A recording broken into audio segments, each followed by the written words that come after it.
We talked about this, and I was like, when I found out you weren't a huge Bulls fan, I was like, well, that's interesting. That makes sense. Yeah. And you are, to right? me. Yeah. Just didn't. The only reason why I am is because Hawaii doesn't have a NBA team, and I had thought about it, and I was like, oh, how come Hawaii don't have teams? And then one of my friends told me it would just be way too expensive for people to fly out and stuff, and so I was like, okay, that makes sense. Who do I pick? And then when Rose got drafted to the Bulls, I was like, that's what really made you a fan, huh? You're the Derrick Rose era. Yeah. Yes. Yeah. It wasn't the MJ era. Yeah. Which I don't. It's not that's to say I don't appreciate it, but it was a Rose era with Joe Keem, the old guys. The irony is my son Jordan is a Bulls fan. That's so weird. Like he rocks Bulls gear. He likes Derrick Rose. His name is Jordan. Yeah. He's named after Michael Jordan. So he's a Bulls fan. He's a Bears fan. What in the world? He's like I probably imprinted that on him somehow. But now But I'm always been a 49er fan. Yeah. I was on the fence with my NBA team. I was more of a growing up. I singled out a player, and that would be my favorite player, but I never like housed a team for myself. Until the Warriors, and I really just liked the organization, the way they play, and so the Warriors, before they won their first championship with Steph Curry, me and my wife were, I was trying to get her to watch Niners, and she hates football. She just. Yeah, that's just not her thing, not to watch, and she just, no matter what, it just doesn't work, right? But basketball, she loves. Mm-hmm. She loves basketball, and so, I was like, all right, let's see if, she was like, what? We need to find a team, and so I was like, all right, let's watch a Bulls game and a Warriors game, because at the time I was a Steph Curry fan, going along with the NBA players that I follow growing up. I think my first one, when I really fell in love with basketball, was Sean Kemp. Oh, bro, Sonics. Yeah, I mean, I can't dunk for nothing, but the way he brought it, dude, I was just like, I had a Sean Kemp, number 40, Seattle Supersonic jersey. I used to rock. That was my guy. But then when Anthony Hardaway came out. Come on, Penny. Penny, I was like, and I started like trying to imitate his game. Because I kind of dunked. So Sean Kemp was like, young, watching somebody dunk. Yeah. Entertaining. But Anthony Hardaway, Penny, man, the way he played, I could actually play or imitate that or work to play like that. So I was really attracted to his play, the way he passed. I mean, he could dunk at things, but just the way he operated as a point guard, I loved it. It's kind of crazy how people wouldn't understand how nuts they were, or like how skilled and how really good they were. Because now, I don't know, some guys I look at some comments sometimes and I'm like, bro, these guys don't know. Like, they don't know who these guys are, and they don't know how good they were and whatnot. But back to Steph Curry, how did you find out about him? I was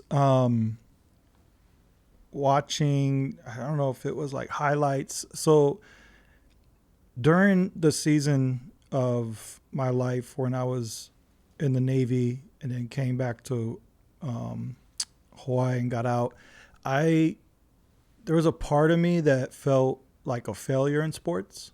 And so I stopped watching NFL, NBA, or anything for years.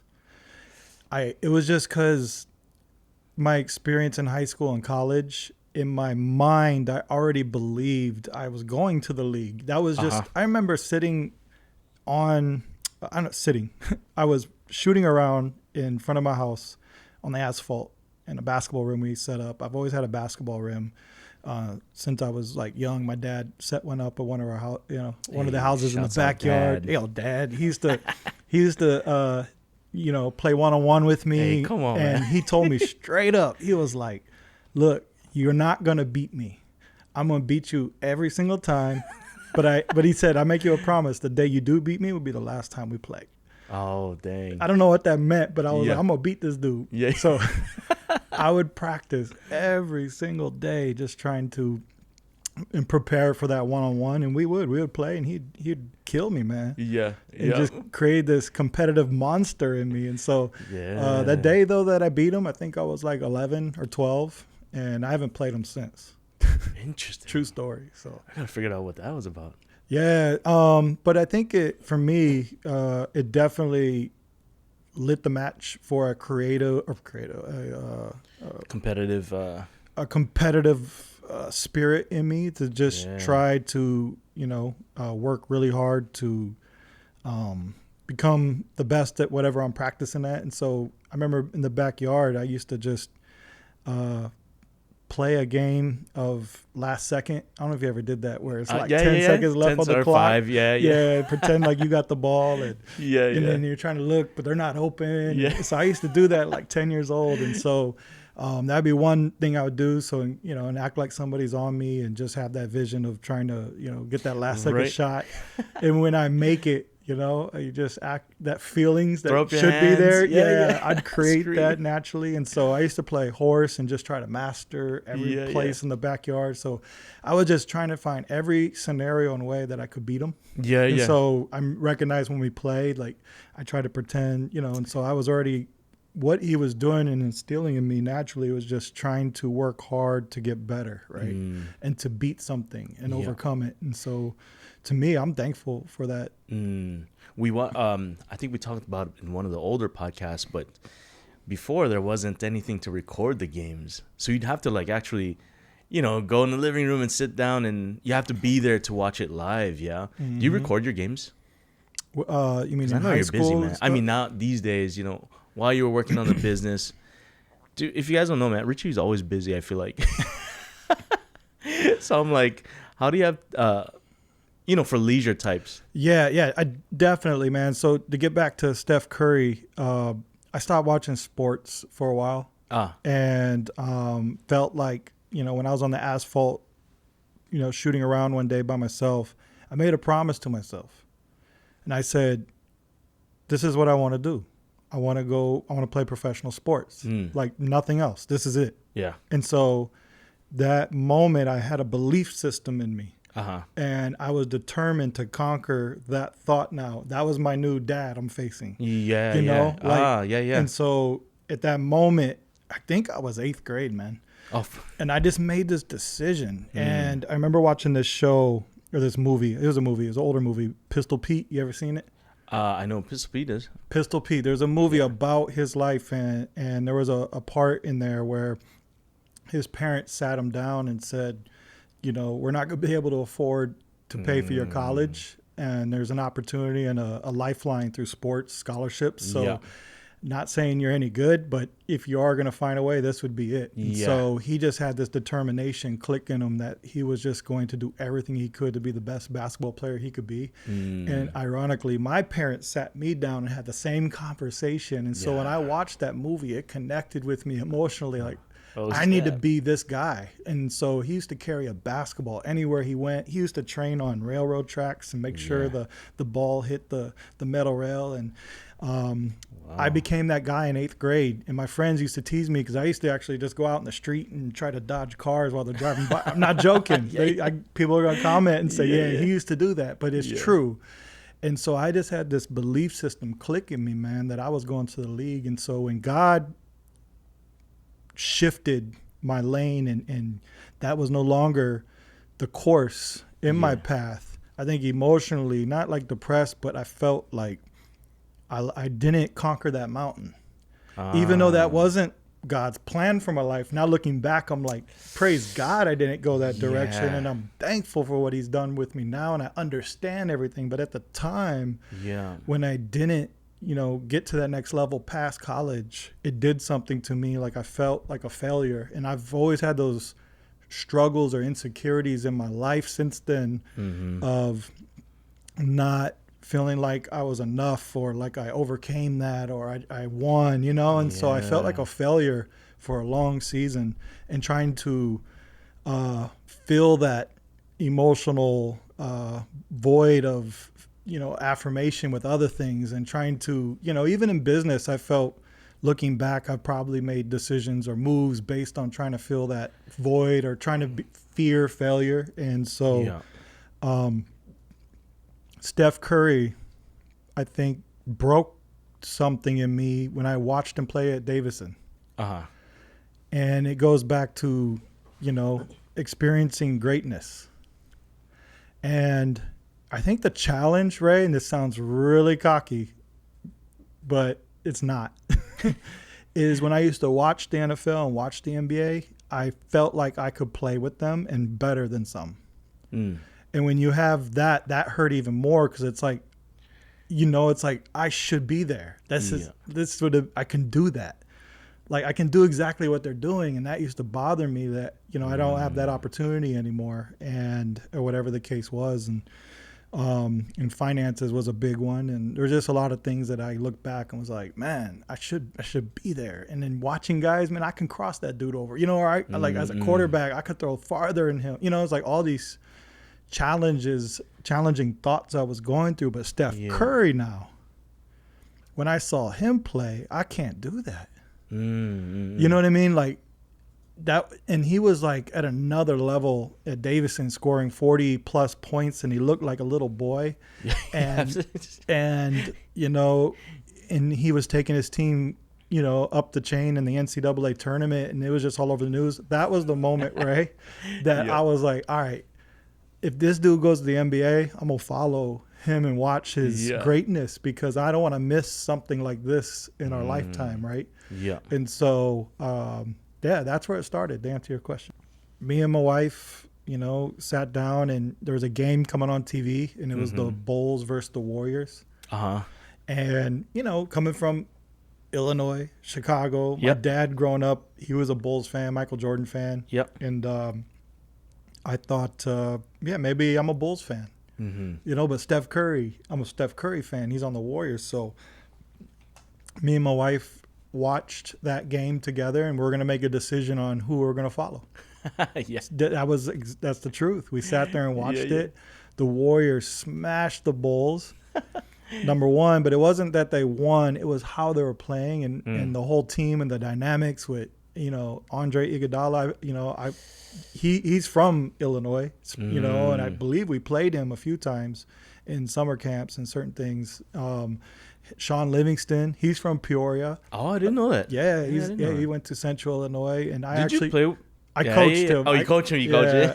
When I was a senior, he was in 6th grade, and I coached a summer team of 8th graders, but he was a 6th grader on the team. Amazing basketball player, even at 6th grade. Yeah, he used to like, coach, come on. He wanted me to go guard him, and he, 6th grader, and I'm in high school. He couldn't do nothing on me, but he just he had that confidence, and he could bust a three from anywhere back then too. Yeah. He was just an amazing baller. Sean Livingston. And then just looking at all the players, I think Tiffany saw David Lee, and she was like, "Ooh, I like him," And so we just had David Lee, bro. I haven't. Yeah, this roster's definitely in the beginning. It is, and you had the Splash Brothers, and that was my introduction to Klay Thompson, and so I think it was like 2015 beginning season, and I was just like, we started watching the games, and that was the first time they won the NBA title. And even more so then was like, we weren't truly a bandwagon team, fans. And so we just loved it, man. I mean, they got my high school. I would look at this, but this doesn't have it. But they had my high school colors, In high school, I was a Warrior. We were blue and gold. So everything just lined up, man. And I became a Golden State Warriors fan. There's a portion in the book, Richie, where it says there's a shift in your perspective watching the Golden State Warriors. Can you kind of elaborate on that? Yeah, I record the games religiously. I watch them on Hulu. I got a Hulu subscription, which means that, and the reason I have a Hulu subscription is for the games, to watch the games. I'm sure there's a lot of outlets now, but at the time when I first started watching them, I didn't want to miss a game. Yeah. And so that's what I did. And you could record your games, and with work, I'd come back and watch them, trying to look at my phone and try to see, get into the game. But a lot of times I accidentally look at the phone, and if they lost, I like, why am I even watching this? Dude, seriously. And, but if they won, there was a reaction of how I watched the game. We had a podcast with David Sampiano, who came on, I think about 2 or 3 years ago, and shared a perspective he had when watching an MMA fight, and how he would record the fight, and then if he saw who won, and how his approach to it. And that kind of opened up my perspective on how I watch on those scenarios that happen to me when I'm watching a Warriors game. And it changes like just understanding when you know you have already won the game on how you look at things. And it was a moment, you know, just the way, you know, just looking at, okay, let me walk you through the scenario. Yeah. I record a game, I look, score, we won. We won by 3, close game, right? Cool. I always look stats. If Curry had like 6 points, I'm like, worth watching or what? You know, like, you know, but if he had like 30, like, ooh, this is going to be a good game. And then I go look at like, okay, first through fourth quarter, looked like fourth quarter was pretty tight. I'm like, okay, this is going to be an exciting game. So I'm going to go check this out, right? Sit down, you know, watch the game. What I realized happens when you watch that game, you're just enjoying it first, second, third quarter, right? But then the fourth quarter, you're getting halfway through. I noticed some games when I'm watching in this scenario, we're down by almost 20 points with like 4 minutes left in the game. Yeah. And I remember in that moment, it's different when you're watching it with the anticipation of not knowing where it's going. Mm-hmm. Like when you're watching and you don't know the end and you already won the game, you're just like, you kind of have this defeat come over you, right? Like, man, we're not going to win. We ain't coming back. We ain't coming back on this one, man. And every shot they make, it's like, like a depression comes over you. And but when you know you won the game, my reaction was like total opposite. I started like scooting up to the, like, my God. How is more, so the language changed, right? Like, interesting. The language changed. It changed from, I'm excited to see how we're going to win, you know, versus like, oh, man, we ain't going to win this. And that was it. Boom. Like, I understood what Pastor David was saying when he was on our podcast. It was a language change in my mind. That's what this perspective shift did, was like, how are we going to win this? Like, not like, oh, man, how are we going to win? It's more like, oh, man, how are we going to win this? Wow, I can't wait to see what Curry does in the last. So while I'm sitting at the edge of my seat, I start seeing it happening. It's unfolding. It's like, I got to that point where it's the valley low, right? You're down by 18, 3 minutes left. And you're like, you're wondering where that valley low is. And a lot of times you don't know, even if you know the end.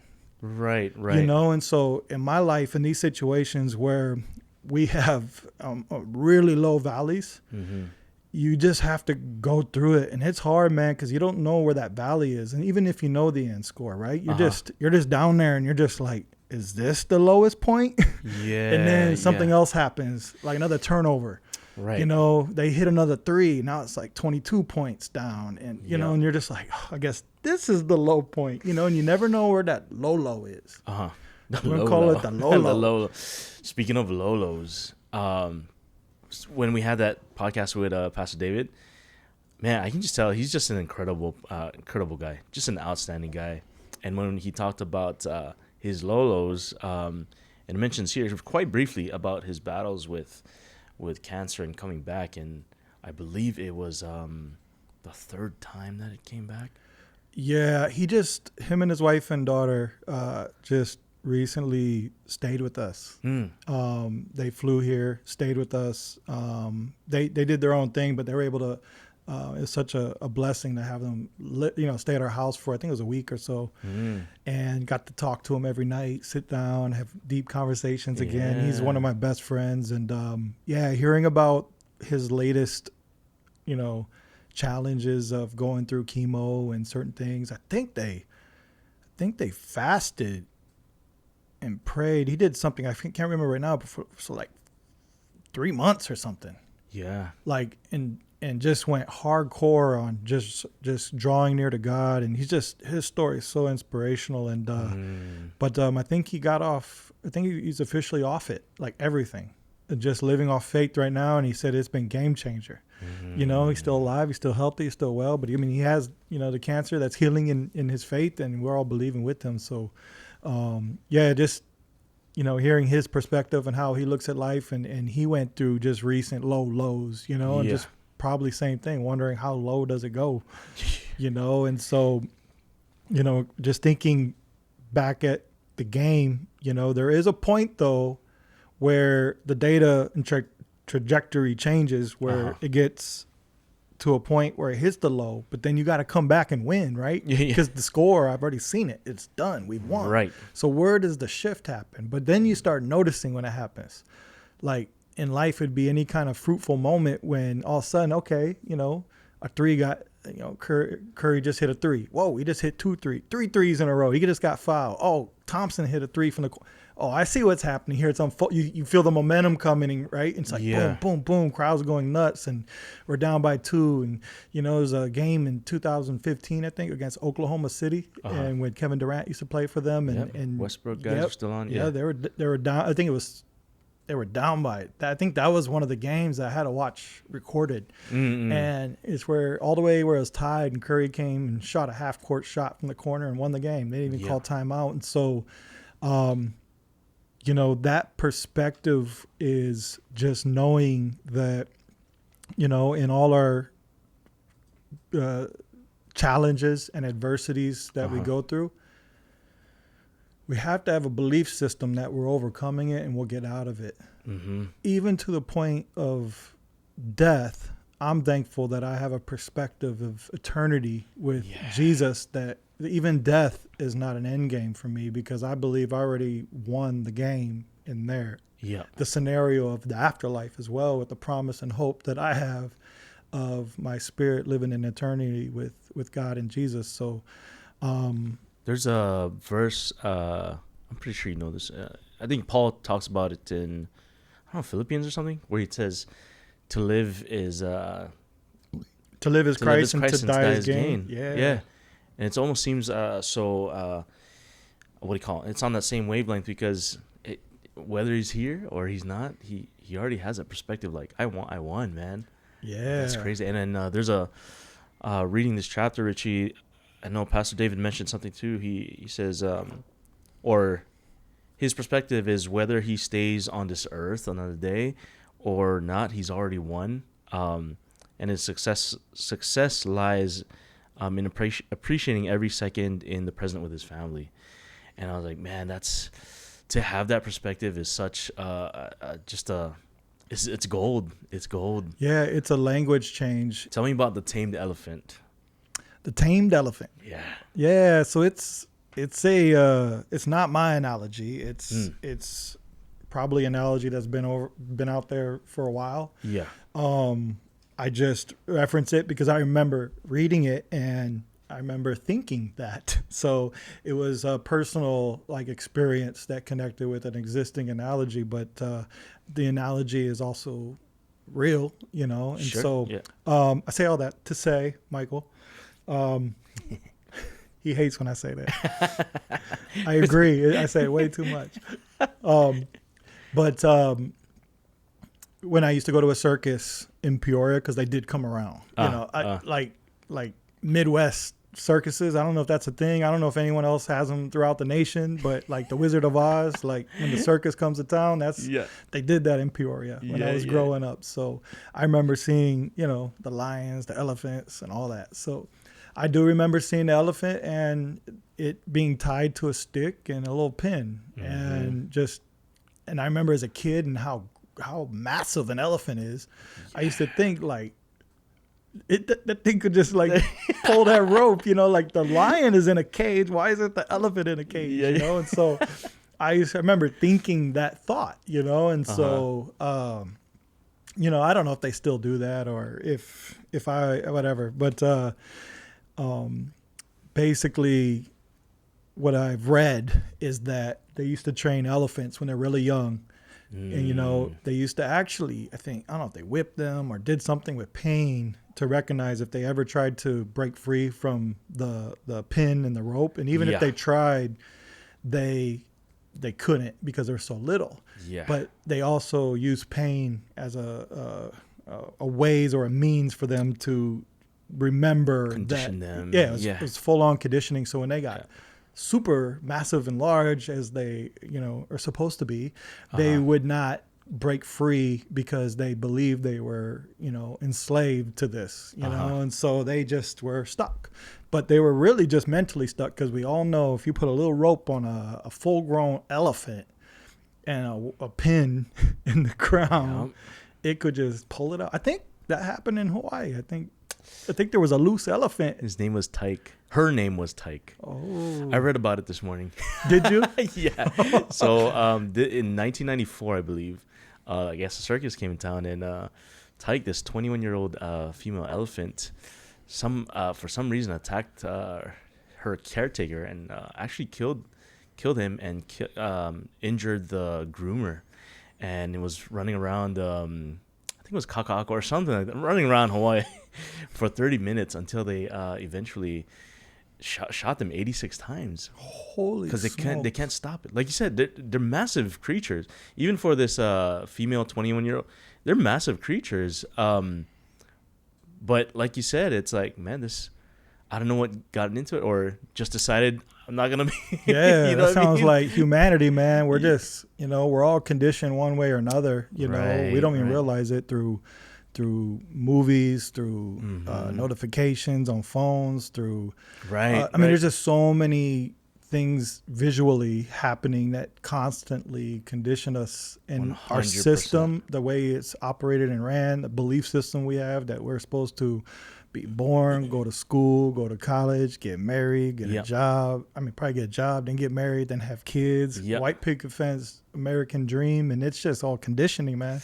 And it's just as systematic. Then you just grow old, you retire, and then you die. It's like we're trapped. We're like the elephant, man, and where we just been conditioned really young, and we just don't think outside of the box. We don't know there's something else. But then there's some of us that, I don't know if the third eye's open or they're woke or whatever the case is they see that they are trapped or they are enslaved, and then they see an opportunity, man, they're going to run, and then the system, they'll shoot you down.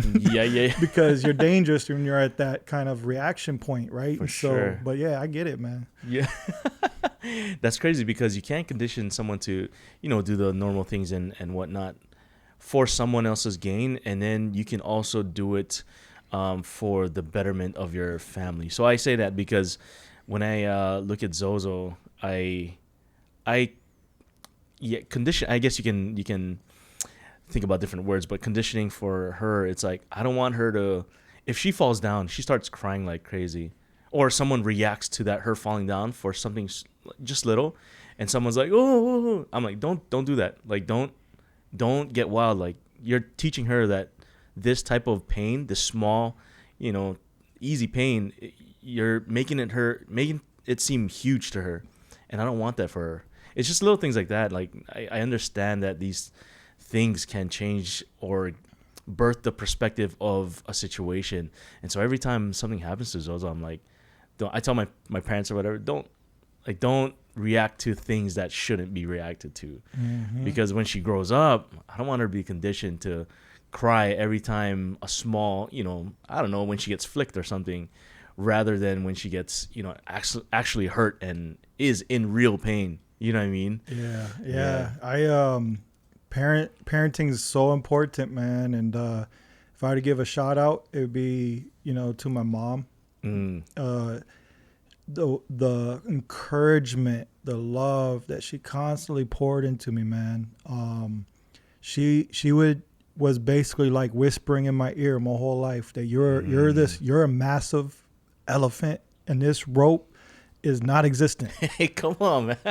All my life, that's what she's told me. She's like, this rope has nothing on you. Nothing. It's just a rope. You are one of the biggest elephants I've ever seen. And so, she used to just pump that encouragement in me. I really believed I could conquer and do anything. There was no boundaries in my mind. That's crazy, yo.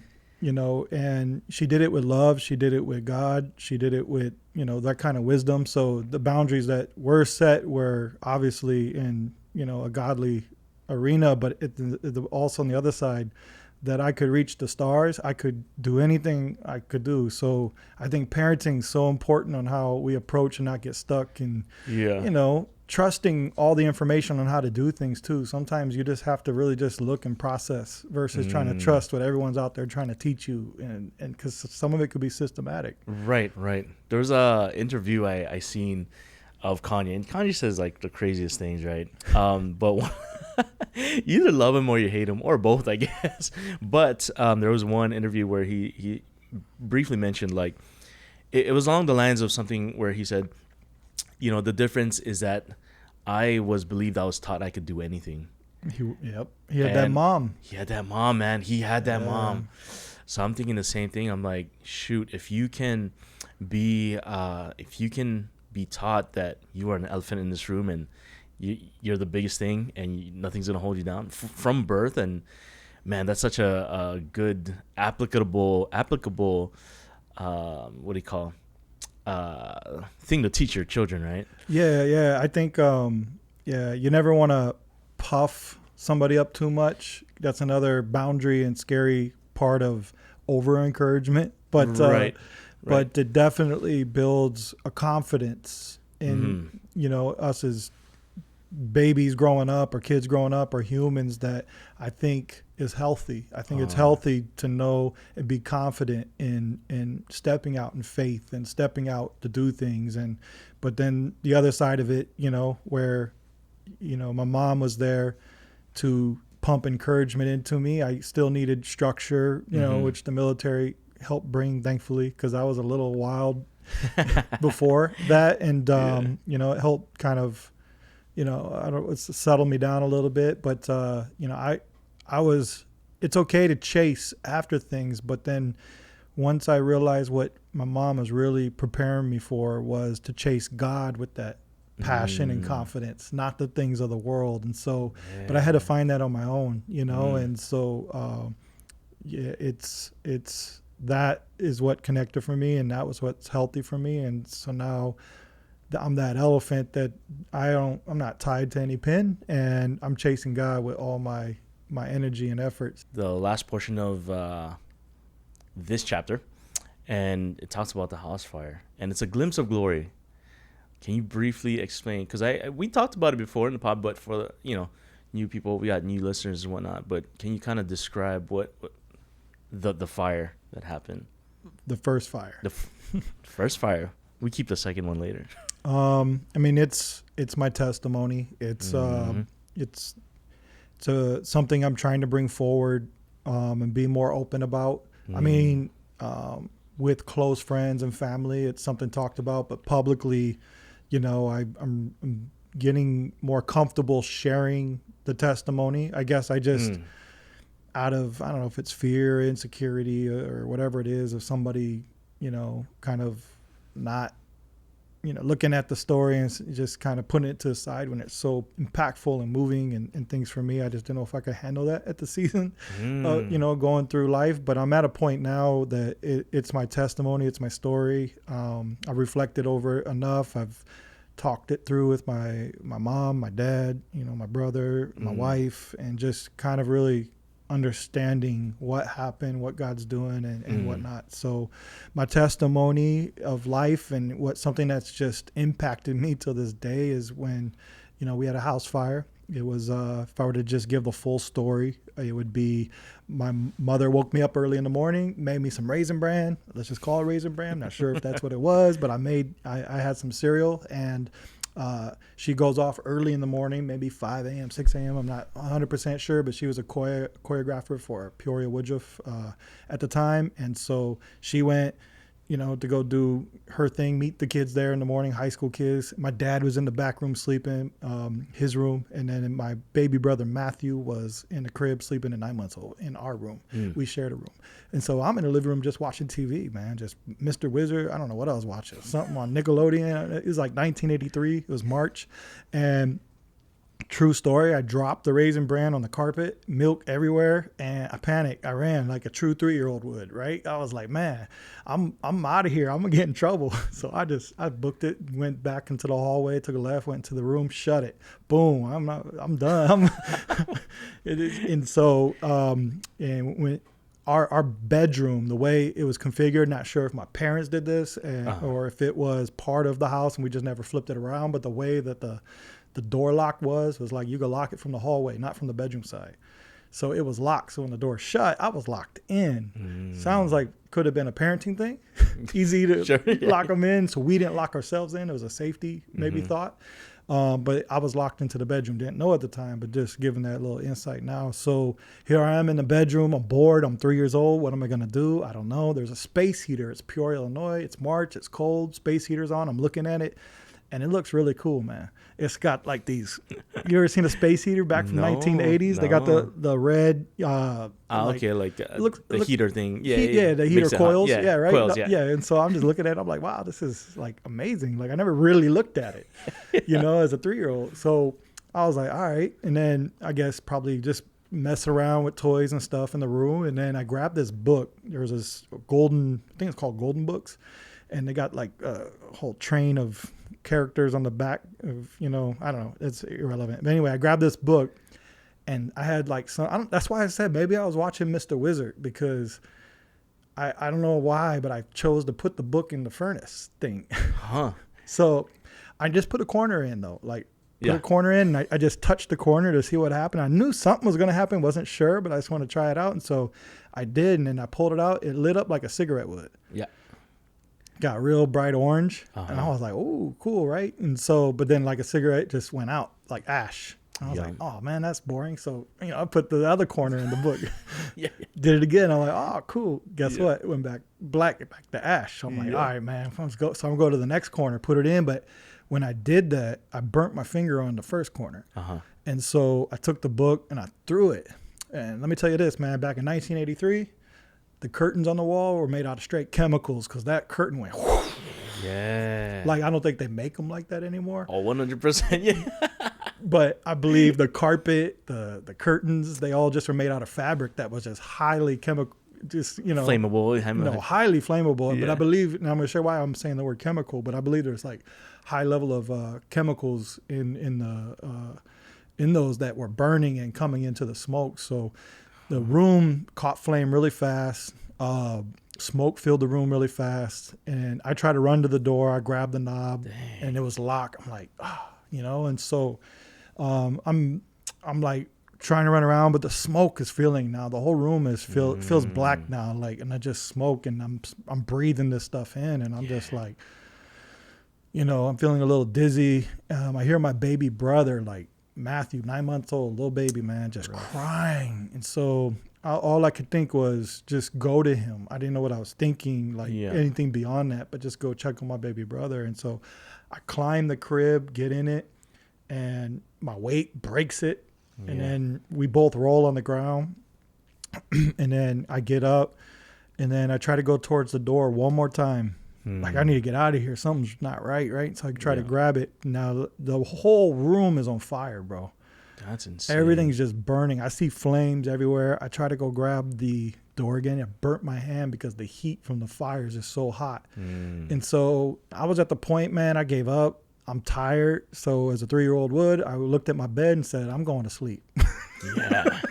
So I started going towards my bed, and I started going towards my bed, and at that moment, I just blacked out and fainted and just fell on the bed. Boom. And then it was just kind of like black. And then all of a sudden, man, there's this light. There was this man. There was these people. And all of a sudden, there was a lot of people. Yeah. And there was this man walking towards me. I can't remember if he held out his hand or if he said anything, but I knew who it was, man. Yeah. And it was like I was no longer laying on the bed. It was like I was standing before him. And I was like, it's Jesus.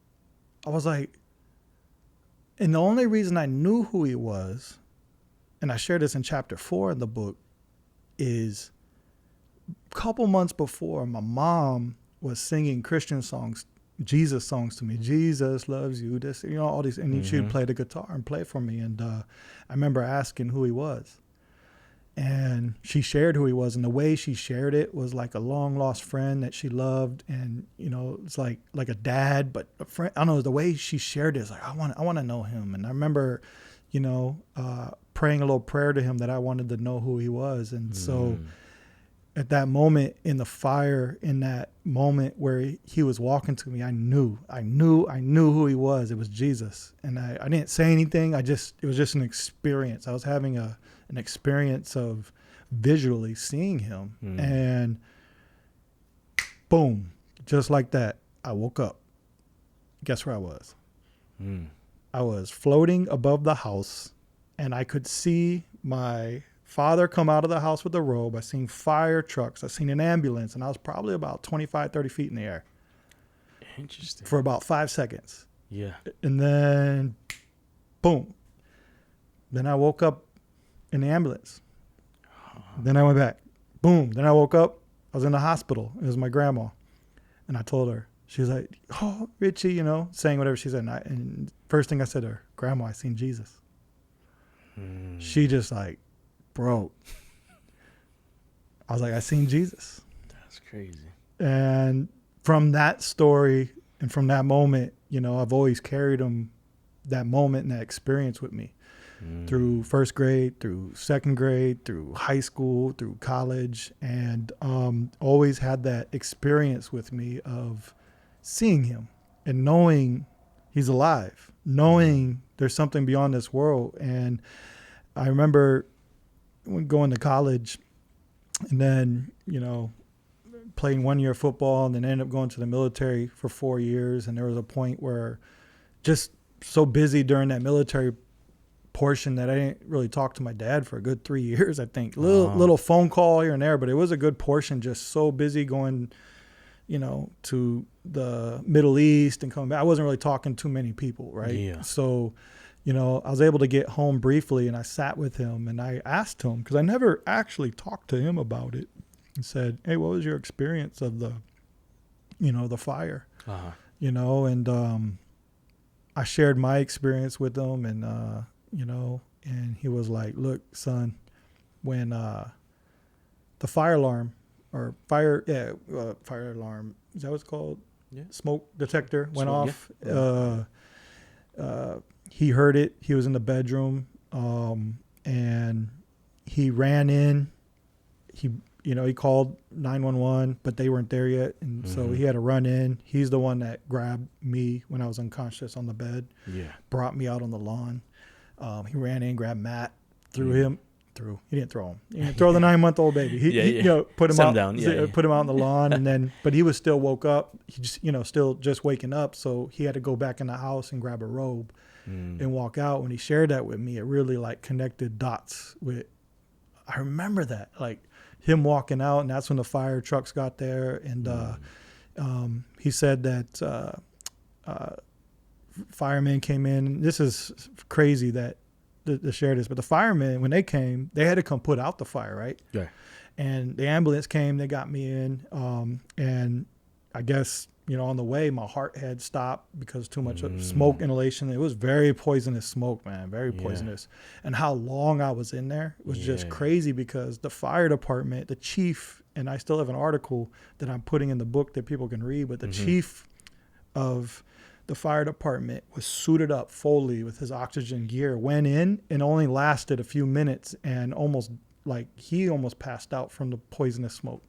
It was that potent of poison in the smoke, and the fact that I was still alive was crazy. This little 3-year-old was in there for a while. Yeah, you know what I mean? Like just breathing this stuff in. Here you are, fully equipped, walking in, and the whole article in the paper is about the fire chief almost not surviving and had to be taken to the hospital, and so that's just more confirmation. So after the fire got put out and everything was said and done, my dad had to go back in with the fire chief and look over things, and he said there were his feet unhinged from any fire or smoke on the carpet in the very middle of the room, looked like footsteps, which was crazy, and they were pointing at the bed that I was laying on, and that moved the heck out of me, dude, because sometimes when you're 3 years old and then you're 40 or even in your 20s, you're like looking back, like how much do I really remember? Am I creating my own movie in my head? Right.